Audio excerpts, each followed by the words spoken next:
सवाल आया है कि एक बैल में कुर्बानी में कितने लोग हिस्सा ले सकते हैं? 7 लोग हिस्सा ले सकते हैं। गाय और बैल में 7 लोग हिस्सा ले सकते हैं और सबकी तरफ से इंशाल्लाह कुर्बानी हो जाएगी। हाँ, छोटा जानवर अगर हो, बकरी बकरा वगैरह हो, तो वो एक जानवर पूरे एक घर की तरफ से, एक फैमिली की तरफ से काफी होगा। अगर एक फैमिली में कई लोग अलग अलग रहते हैं तो सबको अलग अलग जानवर की कुर्बानी करना पड़ेगा। अल्लाह के नबी जनाब मोहम्मद रसूलुल्लाह सल्लल्लाहु अलैहि वसल्लम एक मर्तबा मदीना के एक पहाड़ के ऊपर चढ़ते हैं। बारिश का मौसम है, बारिश हो रही थी। आपने फरमाया, इन्नी अरल फितना खिलाल बुयूतिकुम कमा वाक़िल क़त्री। ऐ मेरे सहाबा, जिस तरीके से ये बारिश हो रही है और बारिश के कतरे तुम्हारे घरों के अंदर जा रहे हैं, तुम चाह करके भी बारिश के कतरों से अपने घरों को नहीं बचा सकते हो। बारिश अगर होगी तो बारिश के कतरे तुम्हारे घरों में जरूर जाएंगे। इन्नी लअरल फितना खिलाल बुयूतिकुम। ऐ मेरे सहाबा, मैं वो दौर भी देख रहा हूँ, वो जमाना भी देख रहा हूँ जब तुम्हारे घरों में बहुत सारे फितने पैदा हो जाएंगे। जिस तरीके से बारिश के कतरे तुम्हारे घरों में जा रहे हैं, तुम्हारे घरों में फितने भी पैदा होंगे और उन फितनों से अपने आप को बचाना बहुत मुश्किल है। इतने खतरनाक किस्म के फितने पैदा होंगे कि ईमान की वैलिडिटी, ईमान के बचाने का टाइम 12 घंटे भी नहीं होगा। 12 घंटे भी किसी के ईमान की गारंटी नहीं होगी। अल्लाह के प्यारे नबी फरमाते हैं, सही मुस्लिम की रिवायत है, बादिरू बिल आमाल फितनन का क़ितइल लैलिल मुज़लिम। ओ मेरी उम्मत के लोगों, अमल करने में जल्दी करो, अमल करने में लेट न करो, ताखीर न करो, देर न करो। बादिरू बिल आमाल, नेकी के कामों में आगे आगे रहा करो, जल्दी किया करो, इसलिए कि बहुत बड़े बड़े फितने आने वाले हैं।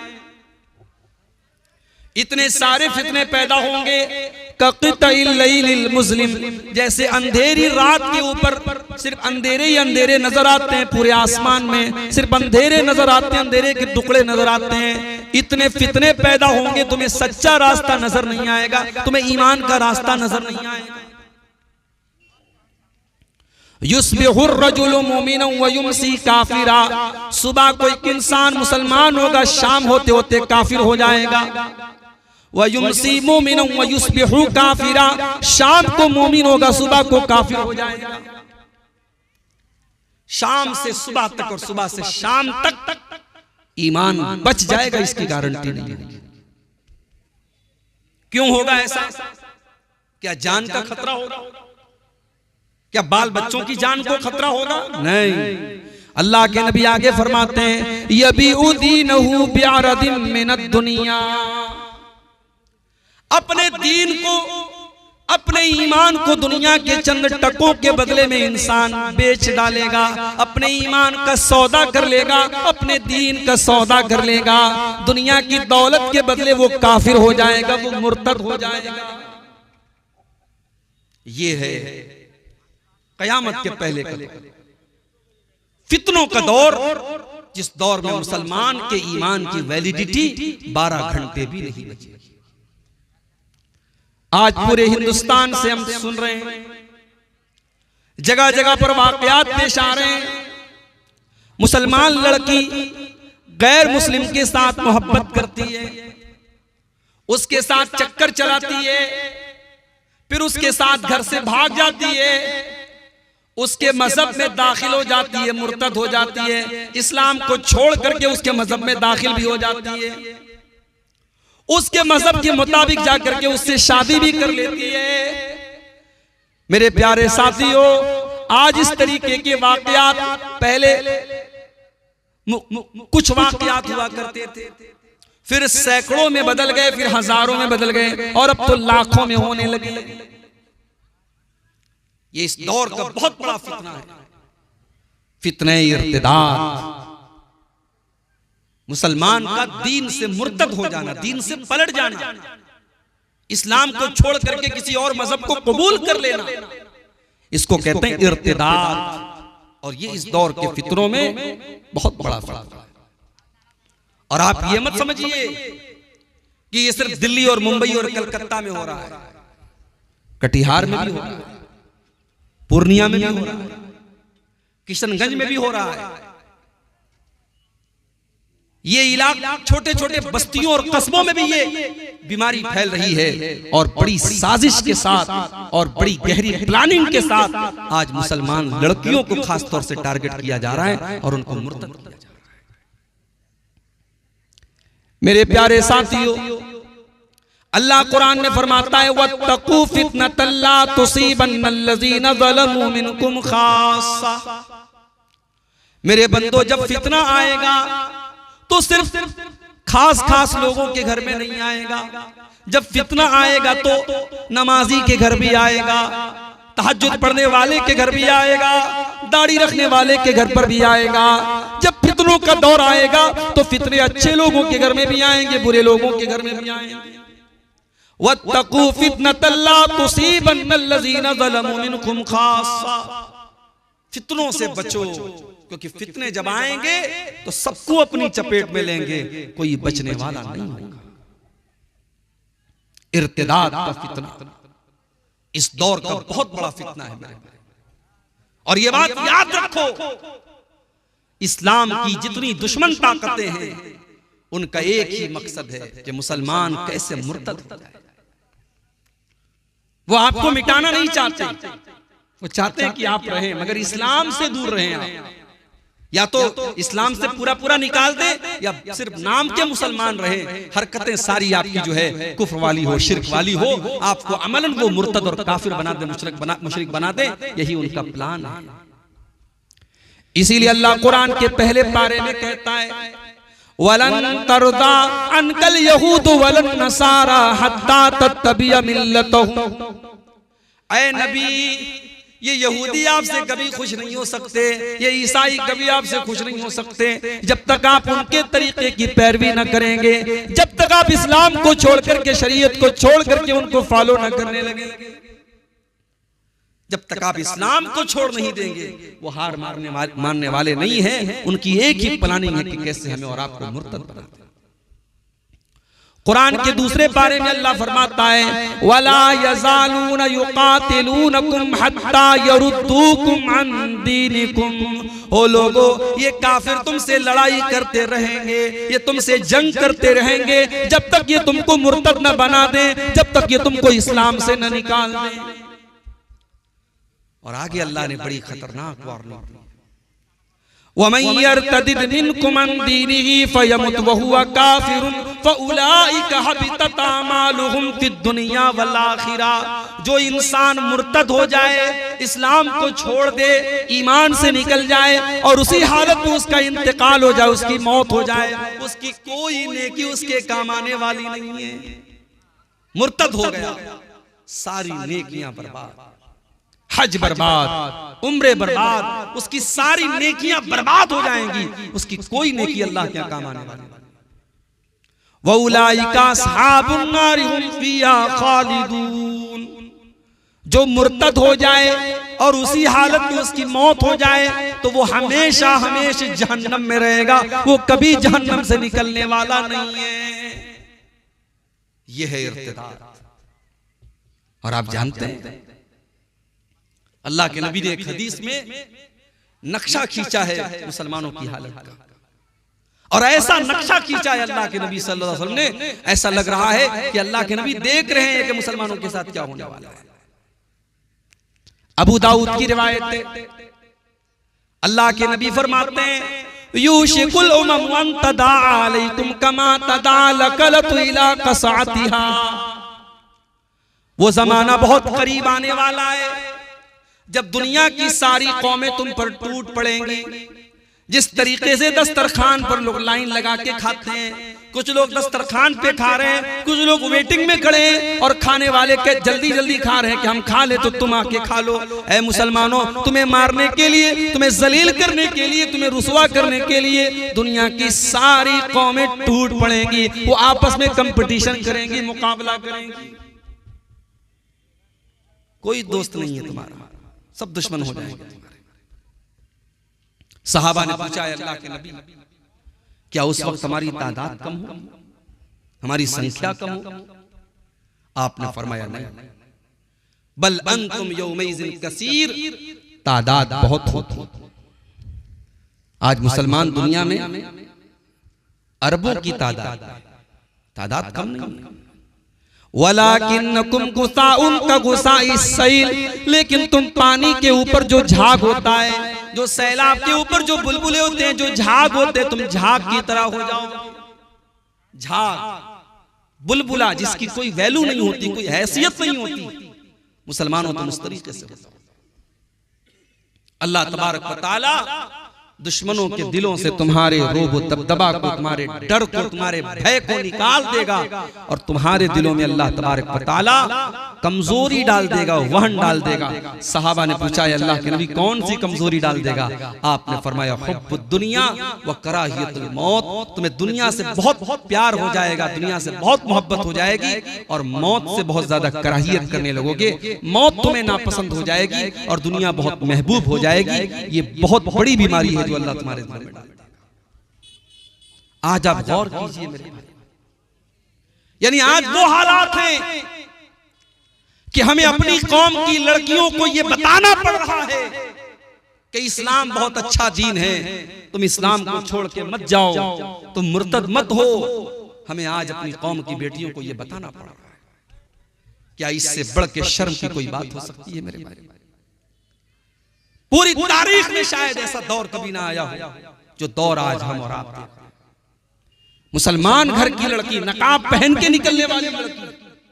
आपके बिहार और बंगाल में तो नकाब का रिवाज कम है। यूपी के अंदर, महाराष्ट्र के अंदर, साउथ के अंदर तो बहुत नकाब चलता है। घर से लड़की सर से पैर तक नकाब में निकल रही है और बाहर अपने बॉयफ्रेंड के साथ, गैर मुस्लिम बॉयफ्रेंड के साथ वो होटल में पकड़ी जाती है। ये हालात हैं आज हमारी कौम के। लेकिन एक बात याद रखिए मेरे भाई, अगर हम मुर्तद हो जाए, क्या इससे अल्लाह के दीन की हैसियत पर कोई फर्क पड़ जाएगा? क्या इस्लाम का कुछ बिगड़ेगा? क्या नऊजुबिल्लाह अल्लाह का कुछ बिगड़ेगा? नहीं, अल्लाह का कुछ नहीं बिगड़ेगा, इस्लाम का कुछ नहीं बिगड़ेगा। अरे हम सब मिल करके अल्लाह की इबादत करें, न तो अल्लाह का कोई फायदा कर सकते हैं और न सब काफिर हो जाए, मुशरिक हो जाए, अल्लाह का कुछ बिगाड़ सकते हैं। हदीस कुदसी के अल्फाज हैं, अल्लाह के नबी फरमाते हैं कि अल्लाह ताला कहता है, या इबादी लौ अन्ना अव्वलकुम व आखिरकुम व इंसकुम व जिन्नकुम कानू अला अत्ता क़ल्बि रजुलिन वाहिदिन मिनकुम मा ज़ादा फी मुल्की शैया।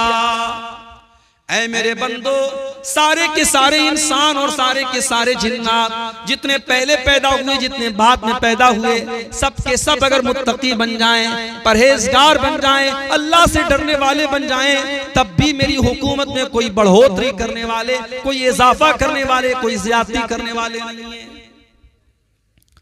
और ऐ मेरे बंदो, सारे के सारे इंसान और सारे के सारे जिन्नात, पहले के लोग और बाद के लोग, सबके सब अगर फासिको फाजिर हो जाएं, अल्लाह के नाफरमान हो जाएं, गुनहगार हो जाएं, मा नक़स मिन मुल्की शैया, मेरी हुकूमत में कोई कमी आने वाली नहीं है, मेरी बादशाहत में कोई कमी आने वाली नहीं है। अल्लाह की सल्तनत में कोई कमी नहीं आएगी, अल्लाह को कोई फर्क भी नहीं पड़ेगा। अगर हम मुर्तद हो गए ना, अल्लाह दूसरी कौम को पैदा करेगा।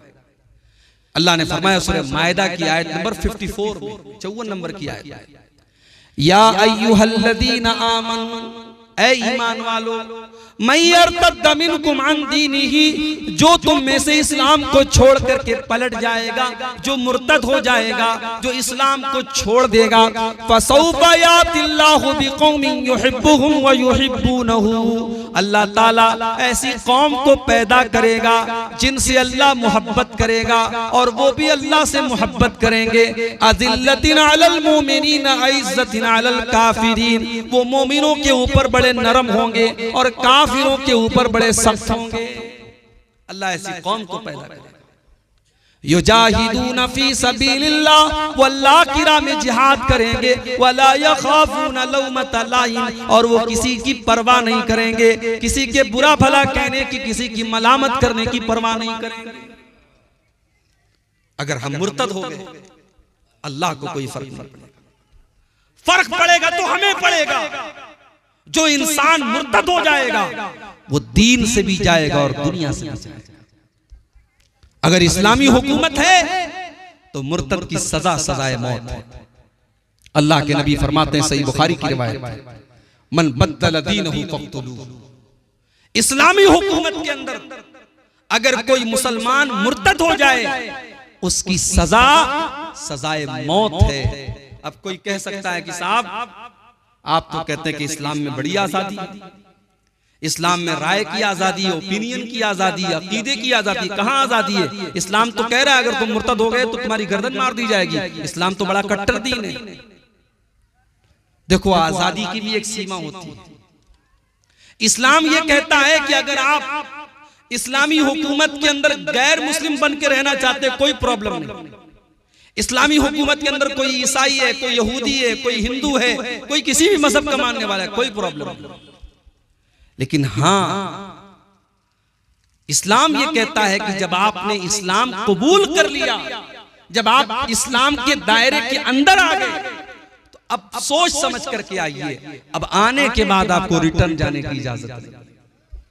ये सिक्योरिटी का मसला है। अगर इस्लाम इसको भी आजाद कर देगा तो इस्लाम की सिक्योरिटी, इस्लामी हुकूमत की सिक्योरिटी खतरे में पड़ जाएगी। इसलिए इस्लाम ने यह कहा कि अगर कोई अब किसी मजहब पर चलना चाहता है, आजादी है, ला इक्राहा फिद्दीन। इस्लाम के अंदर दीन के मामले में कोई जोर जबरदस्ती नहीं है। मगर जब इस्लाम के अंदर आ गए, अब अगर मुर्तद हो गए तो सजाए मौत। इसीलिए अल्लाह के नबी फरमाते हैं, ला यहिल्लु दमु इम्रिइन मुस्लिमिन इल्ला बिइहदा सलास। जो भी मुसलमान एक अल्लाह की गवाही देता है और जनाबे मोहम्मद रसूलुल्लाह सल्लल्लाहु अलैहि वसल्लम की रिसालत की गवाही देता है, उसकी जान लेना जायज नहीं है, उसका कत्ल जायज नहीं है, उसका खून जायज नहीं है, मगर तीन हालतों में मुसलमान का खून जायज है। आपने फरमाया, अस्सय्यिबुज़्ज़ानी, शादीशुदा मर्द या शादीशुदा औरत अगर ज़िना कर ले, शादीशुदा अगर ज़िना कर ले तो इस्लाम के अंदर सजाए मौत है। दूसरी चीज आपने फरमाया, वन नफ्सु बिन नफ्स, जान के बदले जान। अगर किसी ने किसी को कत्ल किया है तो बदले में क़िसास में उसको भी कत्ल किया जाएगा। तीसरी चीज, वो तारिकु लिदीनिही अल मुफारिकु लिल जमा। इस्लाम के अंदर आने के बाद मुसलमान अगर मुर्तद हो जाए, दीन को छोड़ दे, इस्लाम को छोड़ दे, इस्लामी हुकूमत के अंदर उसकी सजा सजाए मौत है। और ये भी याद रखिए कि जो मुर्तद हो जाए वो दुनिया में भी नुकसान उठाए। बीवी अगर मुर्तद हो गई, शौहर के साथ रिश्ता खत्म। शौहर मुर्तद हो गया, बीवी के साथ रिश्ता खत्म। बेटा अगर मुर्तद हो गया, बाप की प्रॉपर्टी का वारिस नहीं होगा। कोई भी अगर मुर्तद हो गया, इस्लाम को उसने छोड़ दिया या इस्लामी शरीयत के किसी उसूल का इनकार कर दिया, नमाज का इनकार कर दिया, रोजे का इनकार कर दिया, ज़कात का इनकार कर दिया, हज का इनकार कर दिया, जहन्नम का इनकार कर दिया, जन्नत का इनकार कर दिया, नबियों का किसी भी इस्लाम के प्रिंसिपल का, उसूल का उसने इनकार कर दिया, तो वो मुर्तद हो गया। और ऐसे शख्स की जनाजे की नमाज नहीं पढ़ी जाए। इनकार कर दिया। एक है कि नमाज नहीं पढ़ता था, वो गुनहगार था, काफिर नहीं था, लेकिन नमाज का इनकार करता था, नमाज को मानता ही नहीं था, वो काफिर है, उसकी जनाजे की नमाज नहीं पढ़ी जाएगी। और इतना ही नहीं, उसको मुसलमानों के कब्रिस्तान में दफन भी नहीं किया जाएगा। ये जिल्लत और रुसवाई उसको दुनिया में मिलेगी और आखिरत में जो मिलेगी वो तो मिलेगी। मेरे भाइयों, ये बहुत ही खतरनाक मसला है, इर्तिदाद का मसला। और इस वक्त बड़ी तेजी से इर्तिदाद की लहर आई रही है। हमारे वो बच्चे और बच्चियां जो कॉलेजों में पढ़ते हैं, जो यूनिवर्सिटीज में पढ़ते हैं, जहां इस्लाम की उनको कोई शिक्षा नहीं दी जाती, दीन के नाम पर उन्हें कुछ नहीं सिखाया जाता, वहां वो पढ़ने लिखने के बाद उनका माइंड डाइवर्ट होने लगता है, उनका दिमाग घूमने लगता है और एक बड़ी संख्या में नौजवान लड़के और लड़कियां दीन से बेजार हो चुके हैं, दीन से दूर हो चुके हैं और इस्लाम से नफरत करने लगे हैं और इस्लाम के बारे में उल्टी सीधी बातें करते हैं। याद रखो मेरे, अगर आपने इस्लाम के बारे में कोई अपशब्द बोला, नबी के बारे में आपने कोई गलत बात बोली, तो दुनिया में उसका अंजाम भुगतने के लिए तैयार रहिएगा।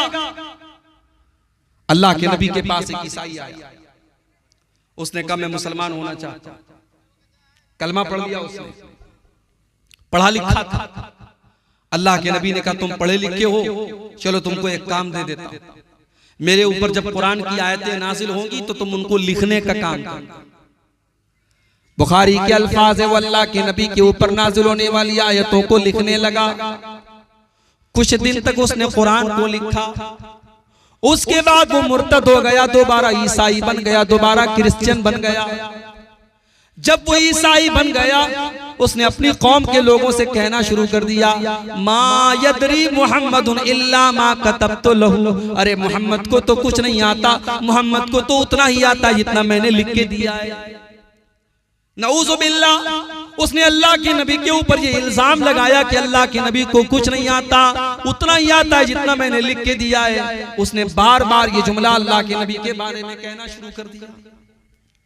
बुखारी के अल्फाज हैं, कुछ दिनों के बाद उस इंसान का इंतकाल हो जाता है, मौत हो जाती है। उसके मरने के बाद उसकी कौम के लोग जब उसको अपने कब्रिस्तान में ले जा करके दफन करते हैं, रात को दफन करते हैं, सुबह जब वहां से गुजरते तो क्या देखते हैं, लफज़तहुल अर्ज़ु, जमीन ने उसकी बॉडी को बाहर निकाल दिया है, उसकी लाश कब्र के बाहर पड़ी। कौम के लोगों ने कहा जरूर ये मोहम्मद और उनके साथियों का काम है, ये मोहम्मद सल्लल्लाहु अलैहि वसल्लम को और उनके साथियों को बुरा भला कहता था, उन लोगों ने इंतकाम लिया है, बदला लिया है, ये उन्हीं का काम है। उन्होंने और गहरी कब्र खोदी और दोबारा फिर उसको कब्र के अंदर दफन किया और कब्र को बराबर किया। अगली सुबह क्या देखते हैं, फिर से लाश बाहर पड़ी।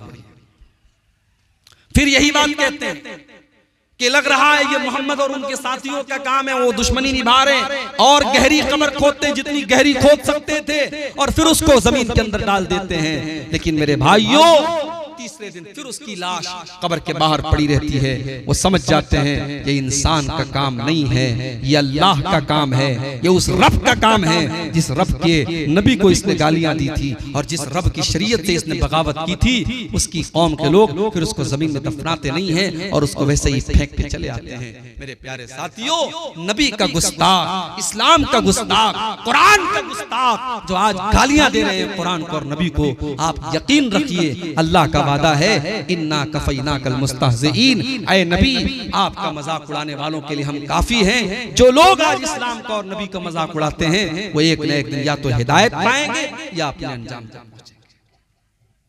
तो ये बहुत बड़ा मसला है आज हमारी कौम की लड़कियों का।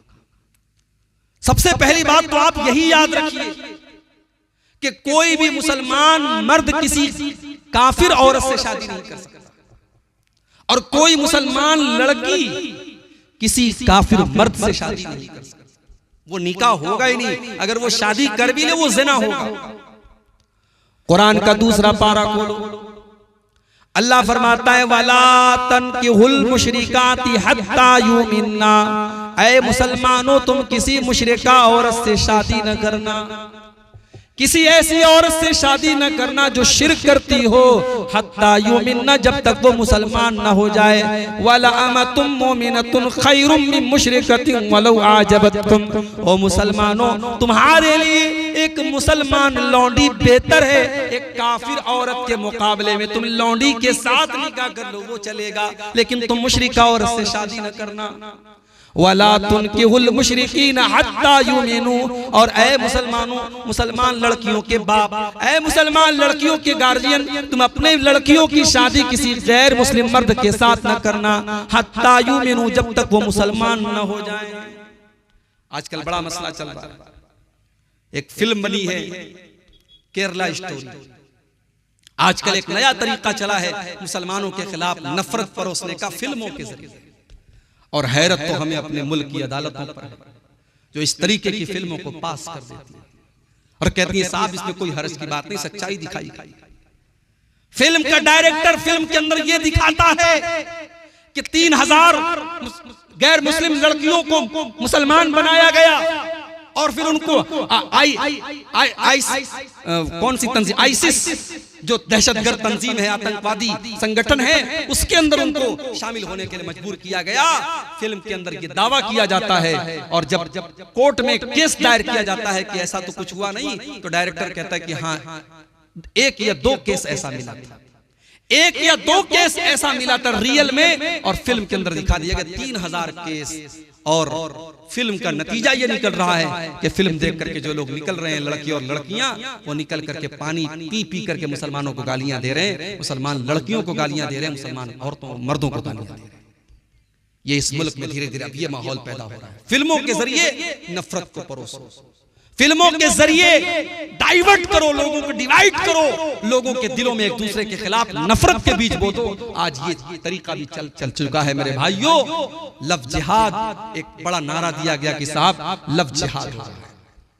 माफ कीजिए, जिहाद को लोगों ने गाली बना दिया है, वरना इस्लाम के अंदर कोई लव जिहाद नहीं। ये इस्लाम का कॉन्सेप्ट ही नहीं है कि आप किसी लड़की से शादी कीजिए, मोहब्बत कीजिए और उसके बाद उसे आप इस्लाम की तरफ लेके आइए। अगर कोई ऐसा करता भी है, इस्लाम इसको प्रोत्साहित नहीं करता, इस्लाम इसको प्रमोट नहीं करता। इस्लाम का बड़ा सीधा सा उसूल है कि किसी भी मजहब को लालच के तौर पर या जबरदस्ती कबूल नहीं किया जा सकता, क्योंकि मजहब का ताल्लुक दिल से है। लालच से आप किसी का जिस्म खरीद सकते हैं या डरा करके आप किसी के शरीर को गुलाम बना सकते हैं, दिल को गुलाम नहीं बना सकते। दिल के ऊपर तो जब तक इंसान सोच समझ करके कोई फैसला न करे, तब तक दिल को नहीं जीता जा सकता है। इस्लाम जोर जबरदस्ती से फैला ही नहीं है मेरे भाई। अल्लाह के नबी का एक बहुत कट्टर दुश्मन जिसका नाम सोमामा बिन उसाल था, यमामा का गवर्नर था, बहुत बड़ा आदमी था, इस्लाम का बहुत बड़ा दुश्मन था। अरेस्ट होकर के, गिरफ्तार होकर के अल्लाह के नबी के पास आता है। मस्जिद नबी के खंबे में सतून में बांध दिया जाता है। उसको दोनों टाइम खाना भी दिया जा रहा है, कोई टॉर्चर भी नहीं किया जा रहा है, कोई सजा भी नहीं दी जा रही है। अल्लाह के नबी का गुजर उसके पास से होता है। अल्लाह के नबी पूछते माँ इन लका या सोमामा, सोमामा तेरा क्या हाल है? सोमामा कहता इन खैर, मेरा हाल अच्छा है। ऐ मोहम्मद मेरा हाल अच्छा है। इन तक्तुल ज़ादमिन व इन तुनिम ला शाकिरिन। ऐ मोहम्मद अगर आप मुझे कत्ल करवा देंगे, मैं आपका कट्टर दुश्मन हूँ और दुश्मनों को तो कत्ल करवा ही दिया जाता है, और अगर आप मुझे छोड़ देंगे तो मैं आपका एहसान मानूंगा, मैं आपका शुक्रगुजार बन जाऊंगा। आपके सामने दोनों ऑप्शन है। प्यारे नबी ने कोई जवाब नहीं दिया, चले गए। फिर तीनों टाइम खाना दिया जा रहा है, कोई टॉर्चर नहीं, कोई तकलीफ नहीं, कोई सताने वाला अमल नहीं। फिर एक मर्तबा अल्लाह के नबी का गुजर होता है। फिर वही सवाल करते माँ इंदक या सोमामा, सोमामा क्या हाल है? सोमामा का वही जवाब, हाल तो अच्छा है, छोड़ देंगे आपका एहसान मानूंगा, कत्ल कर देंगे तो आपका दुश्मन हूं, कत्ल करने के लायक। 3 दिन तक लगातार ऐसा होता है, तीनों दिन सेम सवाल सेम जवाब, और अल्लाह के नबी मुस्कुरा के आगे बढ़ जाते हैं। तीसरे दिन जब अल्लाह के नबी आते हैं और सोमामा यही जवाब देता है, आप अपने सहाबा से कहते हैं अतलिकू सोमामा, सोमामा को आजाद कर दो, छोड़ दो। सोमामा के हाथ और पैर की रस्सियों को खोल दिया गया। सोमामा कहता है जब मुझे आजाद किया गया, मैं सामने की तरफ जा रहा हूं, लेकिन दिल मेरा पीछे मोहम्मद रसूलुल्लाह की तरफ जा रहा है। मैं वहां से निकलता हूं और मस्जिद नबी के बगल में एक बाग में जाकर के कुएं से पानी निकाल करके गुस्ल करता हूं, और गुस्ल करने के बाद जनाब मोहम्मद रसूलुल्लाह के पास आता हूं और कहता हूं अशहदु अल्ला इलाहा इल्लल्लाह व अशहदु अन्ना मुहम्मदर रसूलुल्लाह। ऐ अल्लाह के नबी, आज मैं आपके दीन को कबूल करता हूं, आज मैं इस्लाम की छत्र छाया में आता हूं, आज मैं इस्लाम का कलमा पढ़ता हूं, आज मैं इस्लाम को कबूल करता हूं। ऐ अल्लाह के नबी, आज तक अगर सबसे ज्यादा किसी चेहरे से नफरत थी तो आपसे थी, लेकिन आज सबसे ज्यादा किसी चेहरे से मोहब्बत है तो आपके चेहरे से मोहब्बत है। आज तक सबसे ज्यादा अगर किसी मजहब से नफरत थी तो इस्लाम से नफरत थी, और आज अगर सबसे ज्यादा कोई दीन प्यारा है तो इस्लाम प्यारा है। और आज तक सबसे ज्यादा नफरत किसी शहर से थी तो आपके शहर मदीना से थी, और आज के बाद सबसे ज्यादा मोहब्बत अगर किसी शहर से करता हूं तो ऐ नबी आपके शहर से करता हूं। मेरे भाइयों, ये नबी ने किस चीज के जरिए सुमामा को अपना असीर बनाया? नबी अकरम सल्लल्लाहु अलैहि वसल्लम ने अपने अखलाक के जरिए, अपनी मोहब्बत के जरिए, अपनी मीठी जुबान के जरिए सुमामा इब्न उसाल के दिल को जीता है। तो लब जिहाद नाम का इस्लाम में कोई कॉन्सेप्ट ही नहीं। हाँ, इसका उलट हो रहा है। इसका उलट क्या हो रहा है? मुसलमान लड़कियों को फेक आईडी बनाकर, फेसबुक के ऊपर, मैसेंजर के ऊपर फेक आईडी बना करके पहले उससे राहो रस्म बढ़ाई जाती है। पहले उसके मैसेंजर में सलाम करके पूछा जाता है, बहन मैं इस्लाम के बारे में कुछ जानना चाहता हूं, कि आप मेरी हेल्प करेंगी?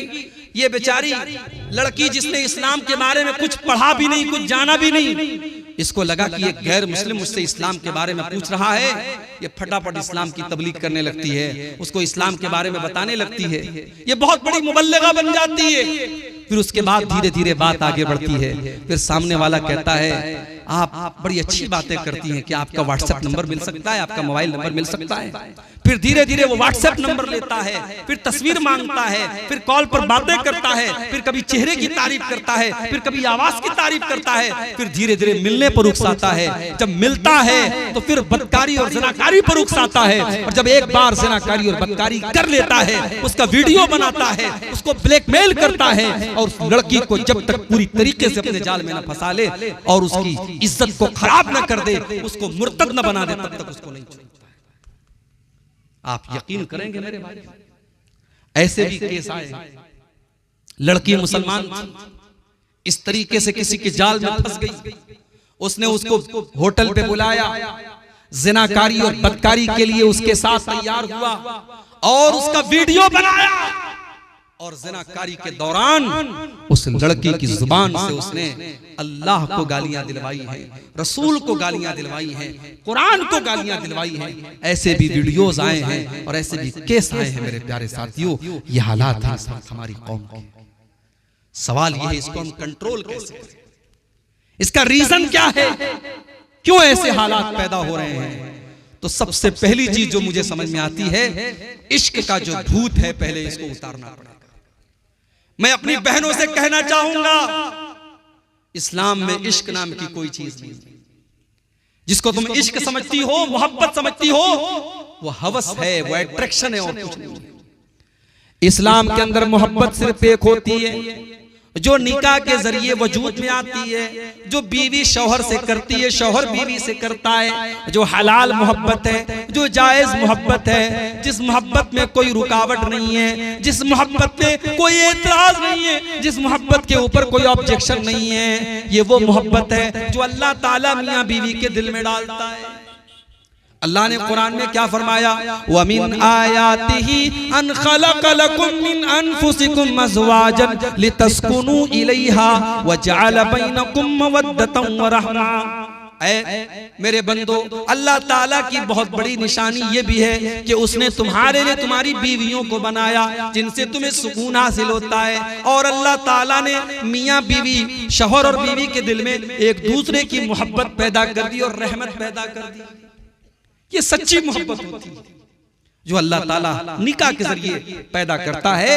मेरी बहनों, आप अपनी शादी का वेट कीजिए, अपने निकाह का इंतजार कीजिए, कोशिश कीजिए, वालिदैन को समझाइए, दीनदार लड़के से आपका निकाह करें, और वहां उस इंसान से जो आपका होने वाला शौहर है उससे आप जी भर के मोहब्बत कीजिए। इश्क और मोहब्बत के बुखार से आप अपने नौजवानों से भी कहना चाहूंगा, ये जो फैशन चला है, एक एक लड़के की कई कई गर्लफ्रेंड्स होती हैं और इसको एक फैशन बना लिया गया। मेरे भाई, ये ज़नाकारी का रास्ता है, ये बदकारी का रास्ता है। हो सकता है तुम्हें इस बात पर यकीन हो कि नहीं मौलवी साहब, हम तो सिर्फ बात करते हैं, एंजॉय करते हैं, उससे आगे कुछ नहीं करते। इस बात की कोई गारंटी नहीं। इस बात की कोई गारंटी नहीं है कि जिस लड़की से आप आज मोबाइल पर बात करते हैं कल आप उससे मिलेंगे, और इस बात की कोई गारंटी नहीं है कि कल आप जब उससे मिलेंगे तो हर हद पार नहीं कर जाएंगे। इस बात की कोई गारंटी नहीं है। अल्लाह के नबी कहते हैं जब एक मर्द और एक औरत अकेले में होते हैं तो तीसरा वहां शैतान होता है। चाहे वो मर्द अपने दौर का सबसे बड़ा आलिम हो, वो लड़की अपने दौर की सबसे बड़ी मुत्तकी लड़की हो, अगर एक मर्द और एक औरत अकेले में हैं तो तीसरा शैतान है। व्हाट्सएप पर आप किसी लड़की से चैटिंग कर रहे हैं, वहां भी तीसरा शैतान है। फेसबुक के मैसेंजर पर आप किसी औरत से बात कर रहे हैं, वहां पर भी तीसरा शैतान है। मेरी बहनों, कोई भाई नहीं होता। फेसबुक पर भाई बन के चले आते हैं। मेरी बहन क्या कर रही हैं आप, इस्लामी बहन क्या कर रही हैं आप? अरे इस्लाम के अंदर कोई इस्लामी बहन का कॉन्सेप्ट नहीं है। फेसबुक पर कोई अपना भाई आपको बना ले तो आप उसको भाई मत समझिए। इस्लाम के अंदर भाई सिर्फ दो भाई होता है, एक सगा भाई होता है और एक दूध पीने वाला रजाई भाई होता है। इस्लाम में तीसरा कोई भाई नहीं। अरे इस्लाम तो वो मजहब है जो खाला की लड़की, मामू की लड़की, चाचा की लड़की, फूफी की लड़की, इनको भी इस्लाम ये कहता है तुम्हारी बहन नहीं है और तुम इनके भाई नहीं हो। मामू की लड़की से शादी हो सकती है, खाला की लड़की से शादी हो सकती है, फूफी की लड़की से शादी हो सकती है। ये सब गैर महरम है तुम्हारे लिए। इसलिए अपनी लड़कियों को जब वो जवान हो जाएं उनको समझाओ कि देखो खाला के लड़के से ज्यादा फ्रैंक मत होना, मामू के लड़के से ज्यादा फ्रैंक मत होना, चाचा के लड़के से ज्यादा हंसी मजाक मत करना। तुम जवान हो चुकी हो, उससे पर्दा करना है तुम्हें, वो तुम्हारे लिए गैर महरम है। ये तालीम अपनी कौम की बेटियों को दो मेरे भाइयों। इस्लाम बड़ा सख्त है इस मामले में। आज अफसोस होता है कितने घरों में ज्वाइंट फैमिली सिस्टम है, भाभी उसी कमरे में रहती है, देवर आता है अकेले में भाभी के साथ हंसी मजाक करता है। और हमारे इंडिया में एक कॉन्सेप्ट है कि साहब भाभी जो है वो माँ के समान होती है। ये इस्लाम का कल्चर नहीं है कि भाभी माँ के समान होती है। इस्लाम का कॉन्सेप्ट ये है कि देवर और जेठ अपनी भाभी के लिए मौत है। अगर आपके घर में ज्वाइंट फैमिली सिस्टम भी है तो ऐसा माहौल पैदा कीजिए। मेरी बहनों, मेरी माओ, अगर आप किसी की भाभी हैं और आपका कोई देवर है और देवर जवान है तो एक लिमिट रखिए, बीच में एक लिमिट रखिए, उसको क्रॉस मत करने दीजिए। अपने देवर को हंसी मजाक की एक सीमा बनाइए, बातचीत की एक हद बनाइए। उसको अपने कमरे में अकेले में एंट्री करने मत दीजिए। उसको समझा दीजिए, बता दीजिए कि तू मेरे लिए गैर महरम है, तेरा मुझसे इस तरीके से बात करना मुनासिब नहीं। आज कितनी भाभियां हैं देवर के सामने जैसे तैसे कपड़ा पहन के बैठी हैं। अरे इस्लाम तो वो दीन है, अपने सगे बेटे के सामने भी माँ को इस बात की इजाजत नहीं है कि अपना दुपट्टा जैसे चाहे वैसे रख ले। अपनी भाई के सामने बहन को इजाजत नहीं है कि बगैर दुपट्टे के रहे। अल्लाह ने कुरान में अपने महरम रिश्तेदारों के सामने भी दुपट्टा रखने का हुक्म दिया। अल्लाह ने फरमाया वला यज़रिबना बिअरजुलिहिन्ना लियुअलम मा युख्फीना मिन ज़ीनतिहिन्ना। ऐ मुसलमान औरतों, वल यज़रिबना बिखुमुरिहिन्ना ला जुयूबिहिन्ना। अपने बेटे के सामने, अपने बाप के सामने, अपने ससुर के सामने, अपने भाई के सामने, अपने भांजे के सामने, अपने भतीजे के सामने भी अपना दुपट्टा हमेशा अपने सीने पर रखा करो। तुम्हारा दुपट्टा तुम्हारे गिरेबान पर होना चाहिए। ये न हो कि जहां तहां तुम अपना दुपट्टा रख लो। इस्लाम ने, कुरान ने दुपट्टा रखने का तरीका भी कुरान के अंदर बताया है। ओ मेरी प्यारी माओ बहनों, कितनी औरतें शौहर से कभी ढंग से बात नहीं करती हैं, लेकिन वही जब मोबाइल पर रिचार्ज करवाने दुकान पे जाती है बड़े प्यार से बात करती हैं। मार्केट में सामान लेने जाती है दुकानदार से बड़े प्यार से बात करती हैं। शौहर से हमेशा बदतमीजी से बात की, शौहर को कभी मोहब्बत से प्यार से मुखातब नहीं किया और बाहर वालों को बड़े प्यार से बातें किया करती हैं। ओ मेरी प्यारी माँ बहनों, एक गैर महरम मर्द से एक मुसलमान औरत को अगर बात करना पड़ जाए तो कुरान में उसका भी तरीका बताया गया। अल्लाह ने फरमाया फला तखज़ाना बिल क़ौलि फयत्मअल्लज़ी फ़ी क़ल्बिही मरज़। ऐ मुसलमान औरतों, जब तुम्हें किसी गैर महरम से बात करना पड़ जाए तो तुम्हारी आवाज के अंदर लचक नहीं होनी चाहिए, तुम्हारी आवाज के अंदर मिठास नहीं होनी चाहिए, तुम्हारी आवाज के अंदर कशिश नहीं होनी चाहिए। तुम कड़क अंदाज में बात करो, तुम टू द पॉइंट बात करो, तुम सख्त अंदाज में बात करो, और लेकिन जो बात करो सही बात करो, गाली गलौज से बदतमीजी से बात मत करो।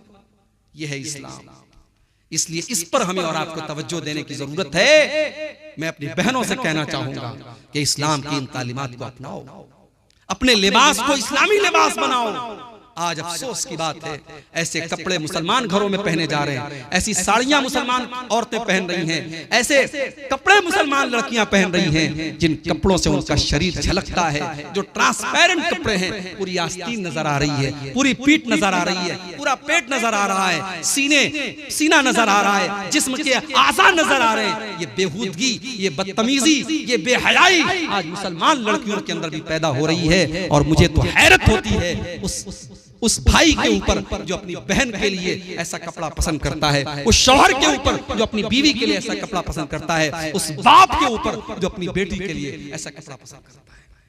अगर आपकी बेटी 7 साल की हो गई, 10 साल की हो गई, उसको छोटे छोटे कपड़े पहनाना बंद कर दो। उसके दिमाग में डालो कि वो मुसलमान लड़की है, उसको पूरा ड्रेस पहनाओ। जब वो घर से निकले तो पूरे कपड़े में निकले, ताकि जब वो 18 साल की हो जाए, 20 साल की हो जाए, तब उसको ये समझ में आ जाए कि मुझे क्या पहनना है। उसकी ट्रेनिंग मेरे प्यारे भाइयों 8 और 10 साल की उम्र से आपको करना है। अगर आपने 8-10 साल की उम्र में उसको छोटे छोटे कपड़े पहनाए तो 18 साल के होने के बाद भी वो छोटे कपड़े ही पहने। और आज ऐसे कपड़े आम हैं जिन कपड़ों के बारे में अल्लाह के नबी ने फरमाया था कि जहन्नमी औरतों का कपड़ा है, वो कपड़ा पहनने वाली औरतें जहन्नमी होंगी। वनिसाउन कासियातुन आरियातुन मुमीलातुन माइलातुन, ऐसी औरतें जहन्नम में जाएंगी जो कपड़ा पहनने के बावजूद नंगी होंगी, जो दूसरों को अपनी तरफ आकर्षित करेंगी और खुद उनकी तरफ माइल होंगी। रुऊसुहुन्ना कास्निमतिल बुख्तिल माइला, और उनके हेयर स्टाइल का हाल ये होगा जैसे ऊंट का कुहान होता है। ला यदखुलनल जन्ना, ऐसी औरतें जन्नत में नहीं जाएंगी, और जन्नत में जाना तो बहुत दूर की बात है। वला यजिदना रिहा, वो जन्नत की खुशबू भी नहीं पाएंगी। इसलिए मुसलमान औरत का लिबास सही होना चाहिए। ठीक है, आपके बंगाल में और बिहार में साड़ियां पहनी जाती हैं, साड़ी भी अगर आप अच्छे तरीके से पहने तो पूरे जिस्म को ढकने वाली साड़ी भी होती है। लेकिन घर के बाहर जब निकले तो सिर्फ साड़ी में न निकले, मुकम्मल सर से पैर तक पर्दे में निकले। और घर के अंदर भी अगर है तो ऐसा कपड़ा पहने जिससे पूरा शरीर उसका ढका हो। ऐसा कपड़ा पहनने की इजाजत नहीं है जिससे उसका शरीर नजर आए। अपने बाप के ही सामने क्यों ना हो, अपने भाई के सामने ही क्यों। तो ये पहली चीज है, इश्क और प्यार का चक्कर। दूसरी चीज, वालिदैन की लापरवाही भी बहुत बड़ी जिम्मेदारी बनती है वालिदैन की। आज जो लड़कियां मुर्तद हो रही हैं, इसके पीछे वालिदैन की भी बहुत बड़ी जिम्मेदारी है। आपने अपनी बच्चियों को पढ़ाया लिखाया, लेकिन आपने अपनी बेटियों को कभी यह नहीं बताया कि अल्लाह का मकाम क्या है, रसूल का मकाम क्या है, इस्लाम क्या है, ईमान क्या है। कभी आपने अपनी बेटी को यह नहीं बताया। मेरी प्यारी बहनों, आज प्राइमरी से लेकर हाई स्कूल तक, इंटर तक, ग्रेजुएशन तक आज तुम पढ़ाई कर लेती हो, लेकिन अल्लाह के बारे में कुछ नहीं पता, रसूल के बारे में कुछ नहीं पता, ईमान के बारे में कुछ नहीं पता, गुस्ल का तरीका तक नहीं मालूम, वजू का तरीका तक नहीं मालूम, पाकी के बारे में नहीं मालूम, नापाकी के बारे में नहीं मालूम। ओ मेरे भाइयों, अपनी बेटियों को ऐसी तालीम दो कि आपकी बेटी कम से कम इस लायक हो जाए कि कब्र में उससे पूछा जाए, मन रब्बु का, तेरा रब कौन है, माँ दीनों का, तेरा दीन क्या है, मन नबियों का, तेरे नबी कौन है। तो आपकी बेटी जवाब दे सके। इतनी तालीम तो दो, अपने बच्चों को इतनी तालीम तो दो कि कल जब आपका इंतकाल हो और जनाजा की नमाज पढ़ी जाए तो आपका बेटा इस लायक हो कि खड़ा होकर के अपने बाप की जनाजे की नमाज पढ़ सके, मगफिरत की दुआ कर सके। अरे कितने बड़े बदनसीब है वो जिन्होंने बच्चों को पढ़ाया लिखाया, मगर बच्चों को इस काबिल नहीं बना सके कि बच्चा खड़े होकर के अपने बाप की जनाजे की नमाज पढ़ सके। मेरे भाइयों, अपनी बेटियों की तालीम और तरबियत पर तवज्जो करो। और मैं इसीलिए अक्सर कहता हूं, आपके कटिहार में और बिहार में बहुत सारी अहले हदीसों की मस्जिदें हैं जहां औरतों का इंतजाम नहीं। साल में जलसा कराने पर 3 लाख 4 लाख रुपया खर्च कर लेंगे, और जलसा कराना मजबूरी भी है। मौलवी साहब, हमारे इलाके में जलसे के बगैर मस्जिद नहीं बन सकती, जलसे के बगैर मदरसा नहीं चल सकता, जलसा कराना मजबूरी है। जलसे बुरे नहीं है, जलसों को अगर थोड़ा सा सुधार लिया जाए जलसे बुरे नहीं है। मगर आप मुझे एक बात अपने सीने पर, दिल पर हाथ रख के बताइए मेरे भाई, इतना खतरनाक दौर चल रहा है, फितनों का दौर चल रहा है, आपकी मस्जिद में औरतों का इंतजाम क्यों नहीं है? क्या आप इतने गरीब हैं क्या आपके पास इतनी ताकत नहीं है कि आप अपनी मस्जिद में एक फ्लोर और बनवा दें और औरतों का इंतजाम करवा दें? जिस मस्जिद पर भी जुमा की नमाज होती है वहां औरतों का इंतजाम हर हाल में होना चाहिए, हर हाल में वहां औरतों का इंतजाम होना चाहिए। इसलिए कि साल में 52 जुमा होता है और 52 जुमा में अगर आपके घर की औरतें जाएंगी, आधा आधा घंटे की 52 तकरीरें सुनेंगी, बहुत सारी दीन की जानकारी आपके घर में आएगी और बहुत सारे फितनों से आपके घर की बेटियां बचेंगी। मेरे भाइयों, ये अफसोस की बात है कि बिहार और बंगाल में अहले हदीसों के इलाकों में मस्जिदों में औरतों का इंतजाम नहीं। कितने इलाकों में ईद की नमाज में, ईदैन की नमाज में औरतों का इंतजाम नहीं है। अगर नहीं है तो इंतजाम कीजिए मेरे भाइयों। आज तो उन लोगों की भी आंख खुल गई है जो बेचारे कल तक फतवा देते थे कि मस्जिद में औरत का जाना फितना है, जो कल तक अहले हदीसों को बुरा भला कहते थे। इसी बिहार के सरजमीन के, गया की सरजमीन के एक आलिम दीन है, मैं नाम नहीं लूंगा, अहले हदीसों के खिलाफ बहुत तकरीर करते थे। किसी जमाने में उन्होंने अपनी एक तकरीर में कहा था कि अहले हदीसों, तुम अपनी औरतों को मस्जिद में भेजते हो, कभी हमारी मस्जिद पर भेजो, उसका रिजल्ट हम 9 महीने के बाद तुमको बता देंगे। इतनी गंदी, इतनी बेहुदा जुबान एक आलिम ने इस्तेमाल की थी और अहले हदीस औरतों का मजाक उड़ाया था। आज उनकी जुबान भी खुल रही है और वो कह रहे नहीं, हालात बहुत खराब हैं, अब औरतों को मस्जिद में भेजना चाहिए, अब जुमा की नमाज में औरतों का इंतजाम होना चाहिए। इसी तरीके से जलसा तो हो रहा है। आपके इलाके में बहुत सारे बनात के इदारे हैं, लड़कियां उन इदारों से पढ़ी हैं, फारिग हैं। उन लड़कियों के जरिए छोटे छोटे प्रोग्राम गांव-गांव में कराइए, घर घर में कराइए। 15 दिन पर एक महीने में गांव के किसी एक घर में औरतें इकट्ठा हो जाएं और कोई पढ़ी लिखी लड़की, आलिमा लड़की, उनको कुछ कुरान की बातें बता दे, कुछ हदीस की बातें बता दे, कुछ मसले मसाइल बता दे। ये करने का काम है मेरे भाई। आज इस काम को अगर हमने नहीं किया, हमारी आने वाली नस्लें हमें माफ नहीं करेंगी। 10-15 साल के बाद हालात क्या होंगे आप सोच नहीं सकते हैं। कितनी तेजी से हमारी कौम के अंदर बिगाड़ आ रहा है, आप सोच नहीं सकते। और तीसरी जो वजह है मेरे भाई, लड़कियों के मुर्तद होने की तीसरी वजह मोबाइल का बेजा इस्तेमाल। मैं ये नहीं कहता मोबाइल हराम है, मोबाइल इस्तेमाल मत करवाइए अपनी लड़कियों से, मगर आप मोबाइल देने के बाद नजर भी रखिए। रात को 2 बजे आपकी लड़की ऑनलाइन है, क्यों ऑनलाइन है भाई? ऐसा कौन सा इंपॉर्टेंट काम है रात को 2 बजे वो कर रही है? रात को 2:30 बजे वो बैठ करके कोने में बात कर रही है। माँ को पता है, बाप को मालूम है कि मेरी बेटी बात कर रही है, मेरा बेटा बात कर रहा है, मगर यार सारा जमाना वही कर रहा है तो चलने दो। अगर हर आदमी यही सोच ले सारा जमाना वही कर रहा है तो ये गंदगी तो बढ़ती चली जाएगी। कम से कम हर आदमी अपने घर को तो बचाए, अपनी बेटी को तो बचाए, अपने बेटे को तो बचाए। मेरे भाइयों याद रखो, अगर माँ के कदमों के नीचे जन्नत है और बाप जन्नत का दरवाजा है, तो हर बाप ये भी सुन ले, हर माँ ये भी सुन ले कि अगर आपने अपनी औलाद की सही तरबियत नहीं की है तो ऐसी माँ के लिए और ऐसे बाप के लिए जहन्नम की वईद भी है। अल्लाह के नबी फरमाते हैं, मा मिन अब्दिन यस्तरईहिल्लाहु रईयतन सुम्मा यमूतु यौमा यमूतु, जिस इंसान के कंधे पर अल्लाह ताला कोई जिम्मेदारी डाल दे और अपनी जिम्मेदारी को वो सही तरीके से पूरा न करे और उसी हाल में उसका इंतकाल हो जाए, इल्ला हर्रमल्लाहु अलैहिल जन्ना, ऐसे इंसान के ऊपर जन्नत हराम है। जन्नत हराम है, उस माँ के लिए जन्नत हराम है। इस माँ ने अपनी बेटी पर नजर नहीं रखी। अपनी बेटी की कॉलेज की छुट्टी हो रही है 2 बजे, घर आ रही है वो 6 बजे, बाप को कोई फिक्र नहीं है, माँ को कोई फिक्र नहीं है। नहीं मेरे भाई, आप तरबियत कीजिए, आप तवज्जो दीजिए और मोबाइल का इस्तेमाल जरूरत भर होना चाहिए। अपनी बहनों से कहना चाहूंगा, इंस्टाग्राम पर आईडी बना करके गैरों से बात करना बंद कर दो, व्हाट्सएप पर गैरों से चैटिंग करना बंद कर दो। कुछ लड़कियां होती हैं कहती हैं हम टाइम पास के लिए कर रहे हैं। माफ कीजिए, आपके टाइम पास करने के लिए बहुत सारे काम हैं, टाइम पास करने के लिए बहुत सारे काम हैं। आज यूट्यूब पर उलमा के बयानात, आप बयानात सुन लीजिए, कोई इस्लामी चीज आप मोबाइल पर देख लीजिए, कोई हदीस याद कर लीजिए, कोई दुआ याद कर लीजिए, लेकिन अपने टाइम को इन फजूल चीजों में मत गवाइए मेरी बहनों। ये आपके लिए बहुत मोहलिक और खतरनाक है। अगर आपने इंस्टाग्राम पर और व्हाट्सएप पर और फेसबुक पर किसी को अपने पास आने दिया तो इस बात का डर मौजूद है कि कल वो आपको बहका करके ज़िनाकारी और बदकारी के रास्ते पे लेके जाएगा, आपकी इज्जत खराब कर देगा, आपकी दुनिया भी बर्बाद हो जाएगी और आपकी आखिरत भी बर्बाद हो जाएगी। इसलिए मोबाइल का इस्तेमाल भी बहुत एहतियात से करें।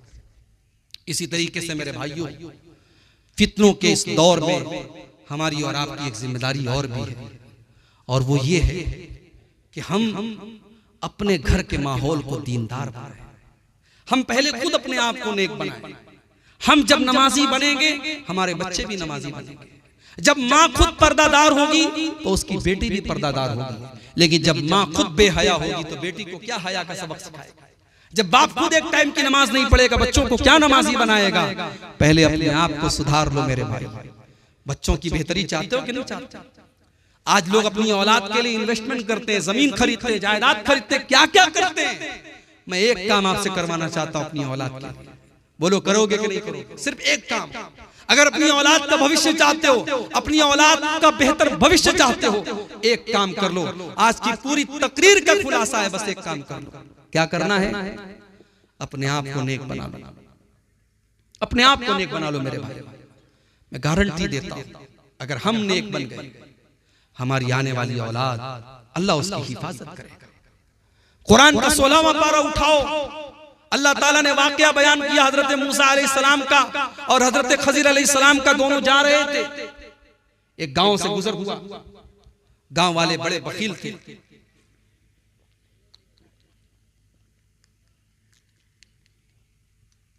गांव वाले बड़े कंजूस थे। दोनों को भूख लगी थी, खाना मांगा। गांव में किसी ने खाना नहीं दिया। दोनों बेचारे थके हारे दीवार के सहारे बैठे हुए थे।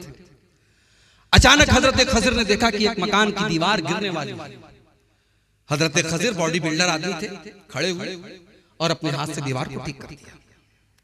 मेरे वो नौजवान जो गुटखा खाते हैं, तंबाकू खाते हैं, शराब के आदी हैं, ड्रग्स के आदी हैं, याद रखें वो अपनी जवानी को बर्बाद कर रहे हैं। जो गुटखा का आदी है कल वो एक अच्छा बाप नहीं बन सकता, अपनी बीवी का हक सही तरीके से अदा नहीं कर सकता, एक अच्छा शौहर नहीं बन सकता, समाज के एक अच्छा इंसान नहीं बन सकता। गुटखे खा करके अपने शरीर को बर्बाद मत करो। नशे का आदी बना करके अपने जिस्म को बर्बाद मत करो।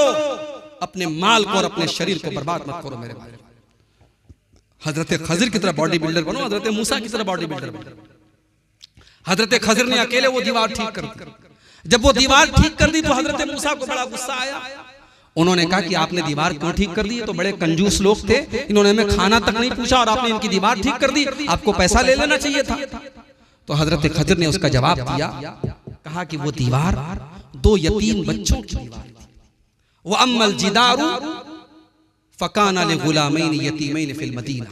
वो दीवार दो यतीम बच्चों के मकान की दीवार थी और उस दीवार के नीचे उनका खजाना दबा हुआ था। और उन बच्चों का बाप बहुत नेक इंसान था, बाप मर चुका था, लेकिन औलाद के खजाने की हिफाजत अल्लाह ने मुझे करने का हुक्म दिया, इसलिए मैंने दीवार को गिरने नहीं दिया, ताकि कल जब वो बच्चे जवान हो जाएं अपने बाप का खजाना पालें। मेरे भाइयों, आपकी जमीन, आपकी जायदाद सेफ रहेगी, आपके बच्चों के काम आएगी। शर्त यह है कि हम और आप नेक बन जाएं, नमाजी बन जाएं, दीनदार बन जाएं। आइए, रात का आखिरी वक्त है, अल्लाह से दुआ करें।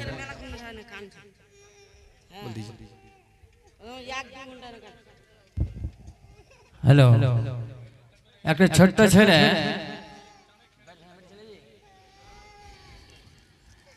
छेले हारिए गेছে তো স্টেজে আছে, দেখো ক্যামেরাতে দেখো, স্টেজে আছে, পাওয়া গেছে। যার ছেলে আছে সে নিয়ে যাও।